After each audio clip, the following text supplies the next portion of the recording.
Hello student, स्वागत है आप सभी का आपके अपने चैनल गॉड क्लासेस पर। तो बच्चों, आज की जो क्लास है उसमें हम करने वाले हैं यहाँ पर एप्लीकेशन ऑफ डेरिवेटिव का टॉपिक टेंजेंट एंड नॉर्मल। आपने टेंजेंट एंड नॉर्मल के बारे में थोड़ा बहुत 11th क्लास में पढ़ा है, ठीक है। तो यहाँ पर थोड़ा और हम उसको डिटेल में डिस्कस करेंगे कि टेंजेंट और नॉर्मल का कंसेप्ट क्या है और क्या क्या आपको इसके अंदर चीज़ें ध्यान रखनी है, क्या क्या फार्मूलाज हैं। तो यहाँ पर टेंजेंट और नॉर्मल स्टार्ट करने से पहले मैं बात करना चाहूँगा थोड़ा सा 11th क्लास के बारे में। 11th क्लास में आपने स्लोप के बारे में कुछ पढ़ा होगा तो डेफिनेटली याद होगा। अगर नहीं पढ़ा होगा तो कोई बात नहीं, मैं याद दिला दूंगा, चिंता मत करो। मैं हूँ तो सब कुछ यहाँ पर हो जाएगा, चिंता मत करो, ठीक है। अब आपने 11th क्लास में जो टॉपिक्स पढ़ने चाहिए थे उनकी अगर हम बात करें तो जो स्लोप ऑफ टेंजेंट होता है, स्लोप ऑफ लाइन कैसे निकालते हैं हम, इक्वेशन ऑफ लाइन कैसे बनाते हैं, अगर पैरेलल होता है तो क्या सिचुएशन होती है, परपेंडिकुलर होता है तो क्या सिचुएशन होती है। तो इन सब चीज़ों के बारे में पहले मैं आपको एक बार रिकॉल करा दूं, फिर हम अपना 12th क्लास के टॉपिक पर आएंगे। तो पहले 11th का थोड़ा सा हम देखते हैं कि हमने यहाँ पर समझा था कि जब मान लो ये हमारे पास कोऑर्डिनेट एक्सिस है और एक लाइन है जो ऐसे इसको क्रॉस करती हुई जाती है। तो जब लाइन इसको एक्स एक्सिस को क्रॉस करती हुई जाती है तो यहाँ पर ये एंगल क्रिएट करती है जिसको हम बोलते हैं स्लोप। अब यहाँ पर एंगल जितना ज़्यादा होगा स्लोप उतना ज़्यादा होगा, एंगल जितना कम होगा स्लोप उतना कम होगा। यहाँ पर जो एंगल बनता है उस एंगल को हम लेते हैं थीटा। तो जब हम स्लोप निकालते हैं तो स्लोप निकालने के लिए हमें इस एंगल की रिक्वायरमेंट होती है, slope of line.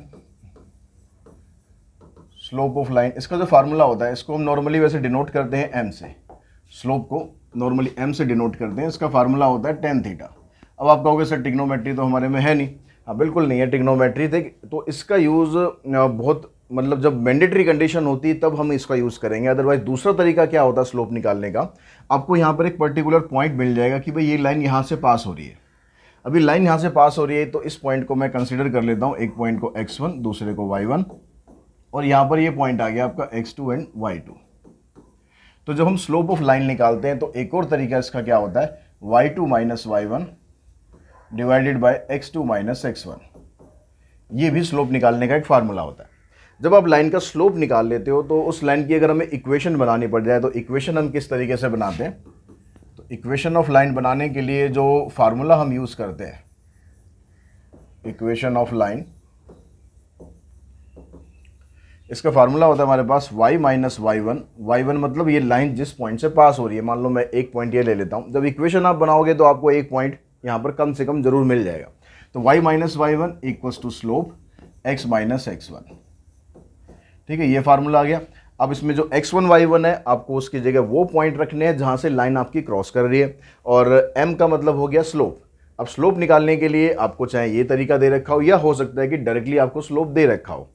Applied mathematics में बहुत कम चांसेस है कि आपको एंगल दिया जाएगा स्लोप निकालने के लिए, ठीक है। अब उसके बाद इक्वेशन हमने बना ली और कंसेप्ट में हमने क्या पढ़ा था कि अगर दो लाइन आपस में पैरेलल होती हैं, जब दो लाइन आपस में पैरेलल होती हैं तो मान लो हमारे पास एक लाइन हमारे पास ये आ गई, दूसरी लाइन हमारे पास ये आ गई। अब जब इसका एंगल आप देखोगे एक्स एक्सिस के साथ तो ये एंगल इसका इक्वल होगा।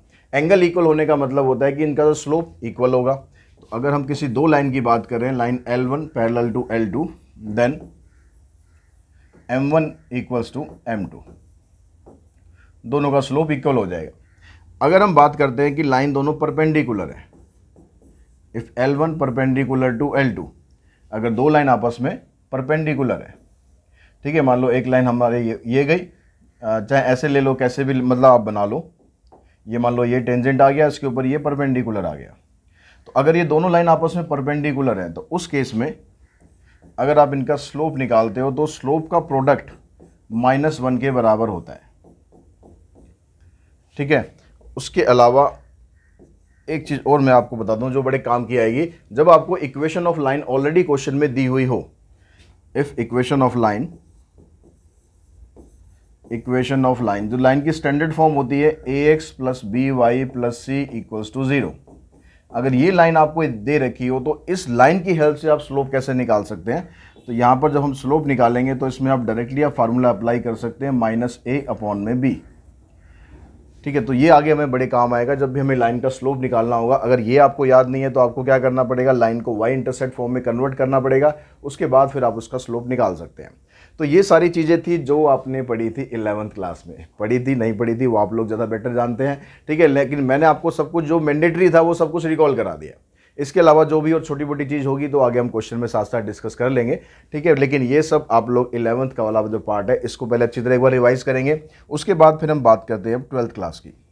अब 12th क्लास में जब आते हैं तो जैसे टॉपिक का नाम है हमारा टेंजेंट एंड नॉर्मल, तो आपको यहाँ पर टेंजेंट क्या होता है कि जब आप एक कर्व बनाओगे, ये मान लो एक कर्व है, अब इस कर्व में एक ही किसी भी पर्टिकुलर पॉइंट पर अगर मैं कोई लाइन ड्रॉ करता हूँ जो इसको टच होते हुए जाती है, तो इसी लाइन को हम बोलेंगे इसका टेंजेंट, ठीक है। ये कर्व हमारा हो गया, ये हो गया कर्व हो गया y equals to F X. अब जब आप इसका ये जो टेंजेंट जो लाइन आ रही है, इस टेंजेंट लाइन का जब हम स्लोप निकालेंगे यूजिंग डेरिवेटिव, ठीक है। अभी तक पीछे हम क्या कर रहे थे, हम टेन थीटा से निकाल रहे थे स्लोप, हम पॉइंट से निकाल रहे थे स्लोप, लेकिन अगर यूजिंग डेरिवेटिव आप करोगे तो इस लाइन का जब हम स्लोप निकालेंगे, जैसे लाइन ऐसे क्रॉस करती हुई जा रही है, स्लोप का कंसेप्ट वही है। तो अब यहाँ पर जब स्लोप ऑफ टेंजेंट हम फाइंड करेंगे, स्लोप ऑफ टेंजेंट, तो इसका फार्मूला आपका बनेगा, अगर मैं इसको m से मान लूँ तो ये आएगा dy बाई डी एक्स, यानी rate of change in y, rate of change in this function with respect to x। तो यहाँ से जो वैल्यू आपके पास मिलती है उसी को हम बोलते हैं स्लोप ऑफ टेंजेंट। अब जब आप स्लोप ऑफ टेंजेंट निकाल देते हो तो टेंजेंट की हमें इक्वेशन बनानी पड़ेगी। अब इक्वेशन बनाने का जो फार्मूला वही रहेगा जो हमने अभी पीछे डिस्कस किया। हमने क्या डिस्कस किया, हमने जब इक्वेशन बनाई तो इक्वेशन ऑफ टेंजेंट जब हम बनाएंगे, अब टेंजेंट क्या है यहाँ पर, टेंजेंट भी तो एक लाइन है ना, तो लाइन का जो फार्मूला हमने पीछे स्लाइड में डिस्कस किया कि लाइन का फार्मूला ये होता है कि y minus Y one equals to M X minus X one. तो वही फार्मूला आपका सेम यहाँ पर भी अप्लाई होगा। इक्वेशन ऑफ टेंजेंट जब आप निकालेंगे तो फार्मूला क्या बनेगा, y minus Y one equals to slope of tangent, मैं यहाँ पर पर्टिकुलर नाम लिख देता हूँ ऐसे, slope of tangent into x minus X one. बस फर्क क्या आएगा, जो वहाँ पर हमने जब फार्मूला बनाया तो हमने वहाँ पर लिखा स्लोप लाइन का, यहाँ पर हम स्लोप किसका लिखेंगे, हम लिखेंगे स्लोप टेंजेंट का, जिसकी आप लाइन बना रहे हो, ठीक है, उसी का आपको टेंजेंट, उसी की आपको स्लोप यहाँ पर मेंशन करना है। उसके बाद फिर आती है बारी उसकी नॉर्मल की। तो नॉर्मल क्या होता है, जब आप एक लाइन ड्रॉ करोगे और वो लाइन एक्स एक्सिस के साथ परपेंडिकुलर होगी इसी पॉइंट ऑफ कांटेक्ट पर, ये जो पॉइंट ऑफ कांटेक्ट आपको दे रखा है, इसको मैं अगर x1 y1 कंसिडर कर लूँ तो इसके ऊपर यहाँ पर परपेंडिकुलर होगा। तो इस परपेंडिकुलर लाइन की वजह से पीछे हमने जो परपेंडिकुलर लाइन का कंसेप्ट पढ़ा हुआ है उसके अकॉर्डिंग क्या होता है कि दोनों के स्लोप का प्रोडक्ट -1 होता है। तो अगर हम slope of tangent dy by D x ले रहे हैं, अगर हम slope of tangent dy by D x ले रहे हैं तो स्लोप ऑफ नॉर्मल क्या बनेगा, तो स्लोप ऑफ नॉर्मल जब आप निकालोगे तो ये बन जाएगा minus D X by D Y, यानी आपको इसका रेसिप्रोकल करना है और माइनस साइन लगाना है। अब इन दोनों का अगर आप प्रोडक्ट करके देखोगे, डी वाई से डी वाई कट जाएगा, डी एक्स से डी एक्स कट जाएगा, आंसर आएगा आपका -1। तो यही तो कंसेप्ट था कि जब दो लाइन आपस में परपेंडिकुलर होती है तो उनके स्लोप का प्रोडक्ट क्या आता है, -1 आता है। तो वही कंसेप्ट यूज़ करके आप स्लोप ऑफ नॉर्मल निकाल सकते हैं। अब स्लोप ऑफ नॉर्मल निकाल दिया तो slope of equation of normal कैसे बनाएंगे, इक्वेशन ऑफ नॉर्मल। अब नॉर्मल की इक्वेशन के लिए भी इक्वेशन वाला ही फार्मूला आपको यूज़ करना है, y minus Y one is equals to slope of normal आ जाएगा यहाँ पर, स्लोप ऑफ नॉर्मल इनटू में x माइनस एक्स वन। यानी जब भी आप इक्वेशन बनाओगे, आप लाइन की इक्वेशन बना रहे हो, आप टेंजेंट की इक्वेशन बना रहे हो, आप नॉर्मल की इक्वेशन बना रहे हो, फार्मूला सबका क्या करना है, सेम रखना है। चेंज क्या करना है, चेंज क्या करना है, स्लोप चेंज करना है। जब लाइन की इक्वेशन बनेगी तो लाइन का स्लोप होना चाहिए, जब टेंजेंट की इक्वेशन बनेगी तो स्लोप होना चाहिए टेंजेंट का, और जब नॉर्मल की इक्वेशन बनेगी तो स्लोप ऑफ नॉर्मल होना चाहिए। बस ये ध्यान रखेंगे, पॉइंट आपको दे रखा होगा, इसमें ये वाला पॉइंट है जहाँ से टेंजेंट या नॉर्मल दोनों हमारे पास कर रहे हैं। अब यहाँ और सिचुएशन आपके सामने क्या आएगी, कंडीशंस आपको कुछ दी जाएंगी कि कहा जाएगा कि अगर if tangent is parallel to X axis, जो टेंजेंट हम ड्रॉ कर रहे हैं इसका, अगर वो एक्स एक्सिस के साथ पैरेलल हो, मतलब अगर आपके पास मान लो ये कोई कर्व है, और इस पॉइंट पर मैं कोई टेंजेंट ड्रॉ कर रहा हूँ ऐसे, तो ये टेंजेंट अगर इसके साथ पैरेलल है, अब इसके साथ पैरेलल है तो इसका मतलब यहाँ पर ये इसके साथ कुछ एंगल बनाएगा। ये जब पैरेलल है तो भाई एंगल कैसे बनाएगा, एंगल नहीं बनाएगा। तो थीटा हमारा यहाँ क्या बनेगा, थीटा बनेगा 0 degree.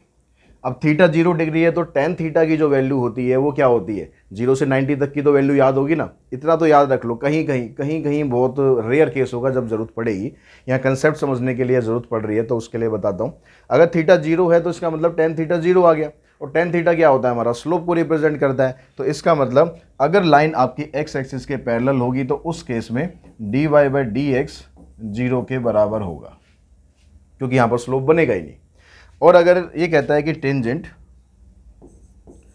If tangent is parallel to Y axis, अगर टेंजेंट वाई एक्सिस के पैरेलल हुआ तब, तो टेंजेंट के बारे में अब ये क्या कहना चाह रहा है कि ये आपका अगर कर्व है कोई, और यहाँ से मैं एक टेंजेंट ड्रॉ करूँ ऐसे, और ये वाई के पैरेलल हो, तो यहाँ पर जब ये इसके साथ एंगल क्रिएट करेगा एक्स एक्सिस के साथ, तो एंगल बनेगा यहाँ पर 90 डिग्री। अब एंगल 90 डिग्री का मतलब है कि टेन थीटा की वैल्यू, 1090 की वैल्यू कितनी होती है, 1090 की वैल्यू कितनी होती है, वैल्यू नॉट डिफाइंड होती है। तो इसका मतलब क्या हुआ कि यहाँ पर जो आपका स्लोप है dy बाई डी एक्स, ये क्या आया, ये आया नॉट डिफाइंड। अब ये नॉट डिफाइंड आ गया तो भाई इसको सॉल्व करने के लिए हम क्या तरीका अपनाएंगे, अगर हम इसका रेसिप्रोकल कर दें, तो क्या बन जाएगा, dx बाई dy, और नॉट डिफाइंड का अगर आप रेसिप्रोकल करते हो, इन्फिनिटी का रेसिप्रोकल करते हो, तो ये आ जाता है आपके पास 0। 0 का रेसिप्रोकल नॉट डिफाइंड, 0 का, और नॉट डिफाइंड का रेसिप्रोकल 0। तो अगर आपका टेंजेंट वाई एक्सिस के साथ पैरेलल होगा तो उस केस में dx बाई dy 0 के बराबर होगा, और अगर x एक्सिस के पैरेलल होगा तो dy बाई dx ये 0 के बराबर होगा। तो ये सारा का सारा कंसेप्ट था, ठीक है, स्लोप से रिलेटेड। अच्छा, एक चीज़ और इसके अंदर आपसे पूछी जा सकती है कि अगर आपके पास कोई दो कर्व है, सपोज एक कर्व हमारे पास ये है, दूसरा कर्व हमारे पास ये है। अब ये दोनों कर्व इस पॉइंट पर एक दूसरे को टच कर रहे हैं, आप कह सकते हो टच कर रहे हैं, इंटरसेक्ट कर रहे हैं, इस पॉइंट पर इंटरसेक्ट कर रहे हैं या इस पॉइंट पर टच कर रहे हैं, आपको ये चीज़ प्रूव करनी है। तो आप क्या करेंगे, जो भी ये पॉइंट आपको दे रखा है, अगर मैं यहाँ से एक टेंजेंट ड्रॉ करूँ, अगर मैं इस पॉइंट से एक टेंजेंट ड्रॉ करूँ, तो ये टेंजेंट इस कर्व का टेंजेंट भी है और इस कर्व का टेंजेंट भी है। जब ये दोनों ही कर्व का टेंजेंट सेम ही टेंजेंट आ रहा है तो इसका मतलब स्लोप चाहे मैं इस कर्व से निकालूं चाहे स्लोप मैं इस कर्व से निकालूं, दोनों कर्व से स्लोप क्या आएगा, इक्वली आएगा। तो यहाँ पर आप कंसेप्ट यूज़ कर सकते हैं। पॉइंट नंबर हो गया हमारा 7, ठीक है। If two curves touch each other at x1 y1, then their slopes are equal, ठीक है, their slopes are equal at this point। ये भी चीज़ ध्यान रखना है, ये नहीं कि हर जगह स्लोप बराबर होगा। इस पॉइंट की बात कर रहे हैं, अगर मान लो इसका टेंजेंट मैं यहाँ बना दूँ, इसका टेंजेंट यहाँ बना दूँ, तो फिर वो अलग अलग हो जाएगा, ठीक है। इस पॉइंट की जहाँ पर वो टच कर रहे हैं उस पॉइंट की हम बात कर रहे हैं कि उस पॉइंट पर जो स्लोप आएगा वो इक्वल होना चाहिए। उसके बाद कहता है कि अगर दो curve, if two curves cut orthogonally at x1 y1, अगर दो कर्व है आपके जो ऑर्थोगोनली एक दूसरे को कट कर रहे हैं। ऑर्थोगोनली कट करने का कंसेप्ट क्या होता है कि अगर आपके पास मान लो एक कर्व ये आ गया, दूसरा कर्व इसको ऑर्थोगोनली कट करेगा, तो उस केस में जो इसका जो टेंजेंट होगा, इसका टेंजेंट और इसका टेंजेंट दोनों आपस में एक दूसरे के साथ 90 डिग्री का एंगल बनाएंगे। दोनों कर्व के जो टेंजेंट होंगे आपस में एक दूसरे के साथ 90 डिग्री का एंगल बनाएंगे। अगर कर्व आपका ऑर्थोगोनली क्रॉस कर रहा है, तो ऑर्थोगोनली एक दूसरे को इंटरसेक्ट कर रहा है, तो इसका मतलब क्या हुआ, m1 इंटू m2 जो परपेंडिकुलर वाली प्रॉपर्टी है वो आप यूज़ करेंगे, m1 into m2 equals to -1। तो ये सारा कंसेप्ट था जो आपका 12th क्लास से रिलेटेड है टेंजेंट नॉर्मल से। तो आई होप ये सारा आपको समझ में आ गया होगा। फिर भी किसी कंसेप्ट में कोई प्रॉब्लम आए, कुछ भी आपको डाउट लगे, तो आप कमेंट बॉक्स में कमेंट कर सकते हैं। कोशिश करूँगा कि आपके हर एक कमेंट का जवाब मैं आपको दे सकूँ। अब एक्सरसाइज के कुछ क्वेश्चन हम स्टार्ट करते हैं। क्वेश्चन स्टार्ट करने से पहले अगर आपको वीडियो पसंद आ रहा है बच्चों, तो वीडियो को लाइक कर दो, ठीक है। लाइक अभी तक नहीं करा है तो लाइक कर दो, और चैनल को सब्सक्राइब करो, शेयर करो, देखो शेयर करोगे तो जो फ़ायदा आप लोग उठा रहे हो आपके दोस्तों को भी फ़ायदा मिलना चाहिए ना। खाली ये नहीं कि सेल्फिश नहीं बनना, अपने फ्रेंड्स को भी चैनल पर लेकर आओ ताकि वो भी इस कंटेंट का पूरा पूरा बेनिफिट ले सके। ठीक है, अगर हम तो एक्सरसाइज 6.2 की बात करते हैं। कुछ क्वेश्चन हम आज इस वीडियो में करते हैं, कुछ क्वेश्चन मैं आपको नेक्स्ट वीडियो में कराऊंगा। तो 2 पार्ट्स के अंदर ये हम पूरा टॉपिक जो है फिनिश कर देंगे। तो क्वेश्चंस की जब हम बात करेंगे तो सबसे जो पहला क्वेश्चन आपको यहाँ पर दिया हुआ है, सबसे पहले क्वेश्चन में कहता है कि what is the slope of tangent to the following curve. आपको कुछ कर्व दे रखे हैं और आपको क्या बताना है, सिर्फ स्लोप ऑफ टेंजेंट बताना है। और जो कंसेप्ट हमने पढ़ा उसके अकॉर्डिंग स्लोप ऑफ टेंजेंट क्या होता है। अगर हम स्लोप ऑफ टेंजेंट की बात करें तो जो पहला आपके पास यहाँ पर इक्वेशन दे रखी है y इक्वल्स टू 3x की पावर 4 माइनस 4x, और पॉइंट क्या दिया हुआ है आपको x इक्वल्स टू 4। इस पॉइंट पर आपको स्लोप ऑफ टेंजेंट फाइंड करना है। तो यहाँ पर आपको बस करना क्या है, dy/dx आपको फाइंड करना है। तो dy/dx आपको आता ही अच्छे तरीके से, तो आएगा 12x³ माइनस 4। अब जो आपको ये पॉइंट दिया हुआ है एट x इक्वल्स टू 4, तो आप इसको सिंपली ऐसे लिख सकते हो एट x इक्वल्स टू 4, या ऐसे बेस में आप दिखा दो एट x इक्वल्स टू 4। तो यहाँ पर आपको x की जगह पुट कर लेना है, x की जगह पुट करना है 4, 3 नहीं। ठीक है, x की जगह आ जाएगा 4, इसकी पावर आ गई 3 माइनस 4। अब 4 की पावर 3 हो गया 64। अब 64 को आप इससे मल्टीप्लाई करोगे तो आ जाएगा आपके पास 768, और माइनस करेंगे 4 तो आंसर आ जाएगा 764। तो ये आ गया आपका स्लोप ऑफ टेंजेंट। ठीक है, स्लोप ऑफ टेंजेंट ये हो गया हमारे पास 764।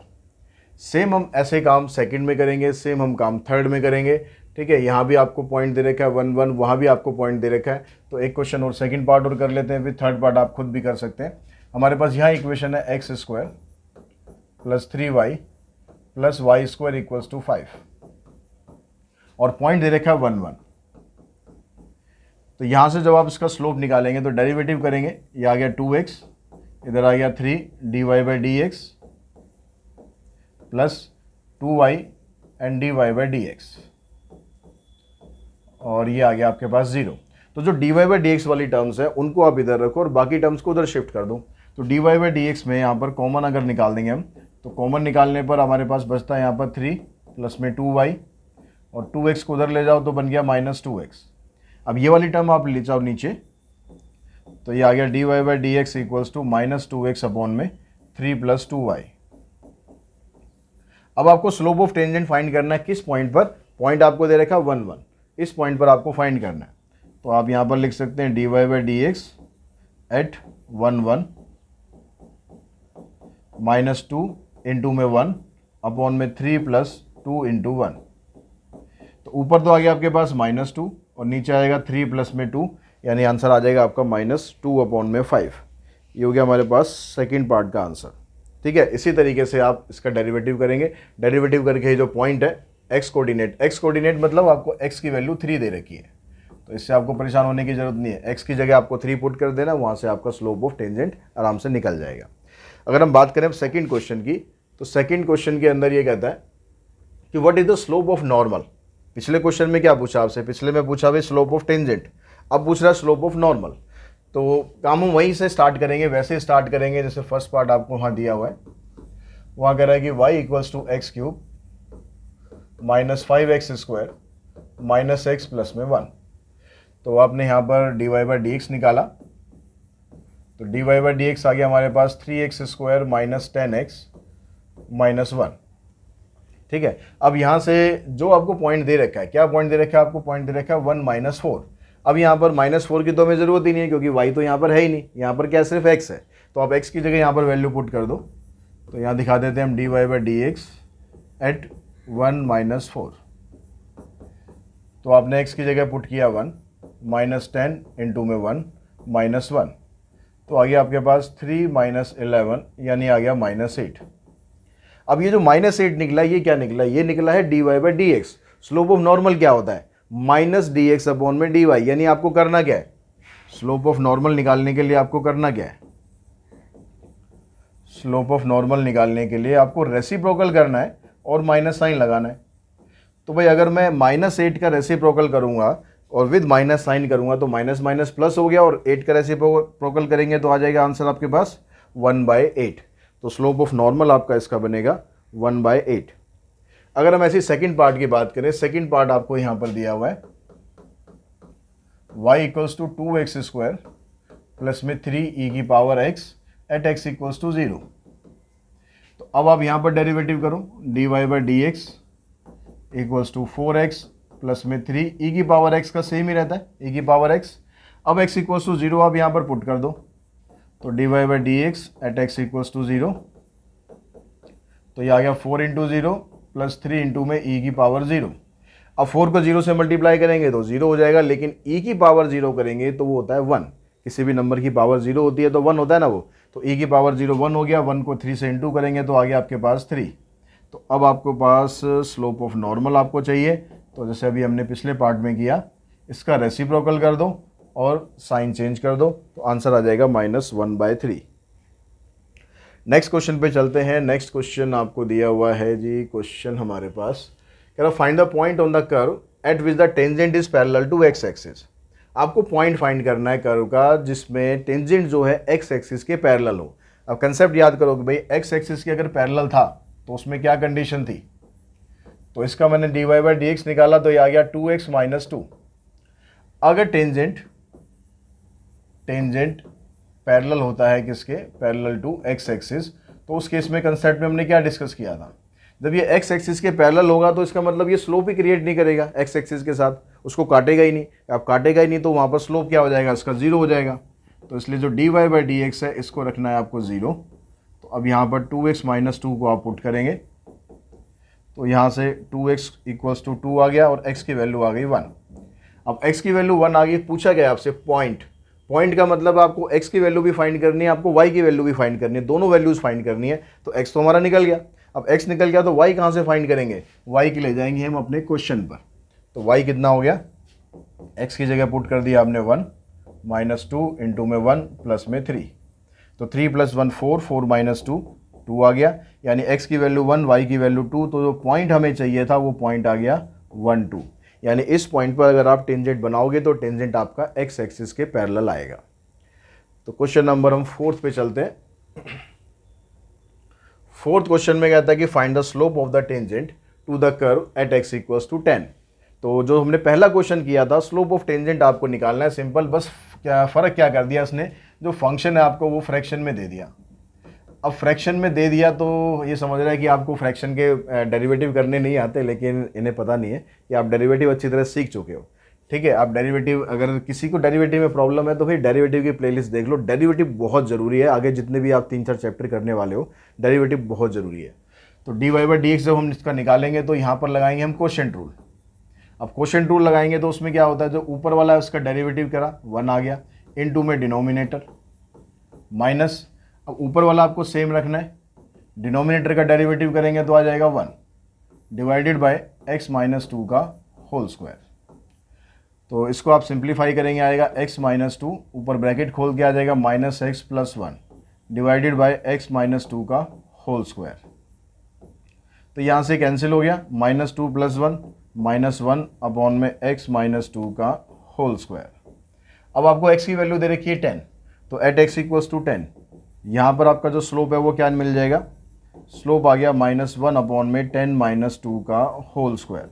अब 10 - 2 कितना होता है, 8 का स्क्वायर करेंगे आएगा 64, तो स्लोप आ गया -1 अपॉन 64। स्लोप ऑफ टेंजेंट पूछा है तो यही आंसर है, नॉर्मल पूछेगा तो रेसिप्रोकल कर देंगे, तो यही पूछा है हमारे पास और यही हमारा आंसर आ गया -1 अपॉन 64। अगर अब नेक्स्ट क्वेश्चन की बात करते हैं, नेक्स्ट क्वेश्चन में आपको दिया हुआ है क्वेश्चन नंबर 5। यहाँ पर आपको ये चेक करना है, यहाँ पर शो करना है, एक्चुअली चेक नहीं करना, शो करना है कि अगर हम इस कर्व का टेंजेंट निकालें at this point and this point तो पैरेलल आएगा। एक पॉइंट 2 है, एक पॉइंट -2 है। अब ये पैरेलल आएगा तो पैरेलल आने का मतलब क्या हुआ कि स्लोप इसका दोनों से अगर आप निकालोगे तो स्लोप बराबर आना चाहिए। स्लोप बराबर आ गया तो जो हमने कंसेप्ट पढ़ा था उसके अकॉर्डिंग अगर 2 लाइन का स्लोप बराबर आता है तो वो आपस में पैरेलल होते हैं। तो बहुत सिंपल सा क्वेश्चन है, बस आपको dy/dx निकाल देना है। तो dy/dx आप करेंगे आ जाएगा 21x², 11 का करेंगे तो 0 आ गया। अब अगर हम एट x इक्वल्स टू 2 पर निकालें, यहाँ पर अगर आप स्लोप निकालोगे, dy/dx निकालोगे, तो उस केस में क्या आएगा 21 इंटू में 2 का स्क्वायर, तो ये कितना आ जाएगा 4 को 21 से मल्टीप्लाई करेंगे 84। और अगर आप -2 पे निकालोगे, अगर हम अब निकालें dy बाई डी एक्स, तो भाई ये बन जाएगा 21 इंटू में -2 का स्क्वायर, यानी ये बन जाएगा आपके पास ये भी 84। अब दोनों कंडीशन में स्लोप बराबर आ रहा है, ठीक है। इसको अगर मैं m1 कंसीडर कर लूँ और इसको मैं m2 कंसीडर कर लूँ, तो आप दिखाओगे because m1 equals to m2, therefore tangent are parallel, tangent are parallel at x equals to 2 and x equals to -2। तो चाहे आप 2 से टेंजेंट ड्रॉ करो, चाहे -2 से टेंजेंट ड्रॉ करो, जो टेंजेंट आएगा उन दोनों केसेस में वो पैरेलल आएगा। तो ये क्वेश्चन हमने क्वेश्चन नंबर 5 तक कर लिए। आज की इस वीडियो में हम इतना करते हैं, नेक्स्ट वीडियो में इसके जो बाकी के क्वेश्चंस है वो करेंगे। तब तक आप कंसेप्ट को अच्छे तरीके से रिवाइज कर लें, ताकि आगे के क्वेश्चंस करने में और समझने में आपको कोई भी परेशानी ना हो। तो आज की वीडियो में इतना ही। Thanks to all of you.